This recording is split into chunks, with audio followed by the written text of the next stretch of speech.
నర్సంపేట్ హిందూ బంధువులందరికీ కూడా జై శ్రీరామ్. అందరికీ తెలిసిన విషయమే, గత 2 సంవత్సరాల నుంచి నర్సంపేట్ గడ్డపైన ఛత్రపతి శివాజీ మహారాజ్ విగ్రహం పెట్టాలని చెప్పి అనేక పోరాటాలు చేసినాం. ఆ పోరాటాల ఫలితమే ఫిబ్రవరి 19 రోజు మనం ఛత్రపతి శివాజీ మహారాజ్ విగ్రహ ఆవిష్కరణ నర్సంపేట్ గడ్డపైన చేయబోతున్నాం. నేను నర్సంపేట్లో ఉన్న హిందూ బంధువులందరికీ కూడా చెప్పేది ఒకటే, ఇది నా ఇంట్లో ఫంక్షన్ కాదు, నాకు సంబంధించింది కాదు. ఇది హిందువుల ఆరాధ్య దైవం ఛత్రపతి శివాజీ మహారాజ్ జయంతి కూడా అదే రోజు.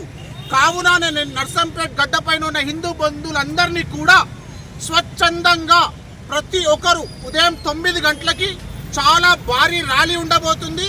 5,000 మందితోని కాకతీయ కళాతోరణం నుంచి మొదలై మైబాద్ రోడ్లో అరవింద రైస్ మిల్ ముందు మనం ఛత్రపతి శివాజీ మహారాజ్ విగ్రహం పెట్టడం జరిగింది. కావున 9:30కు అందరు ఇక్కడ అసెంబ్లీ కండి. 9:30 నుంచి 11:30 వరకు అక్కడ చేరుకుంటాం. 11:30కు ఛత్రపతి పోరాటాలు చేసినాం. ఫైనల్గా గడ్డపైన విగ్రహం పెట్టినాం.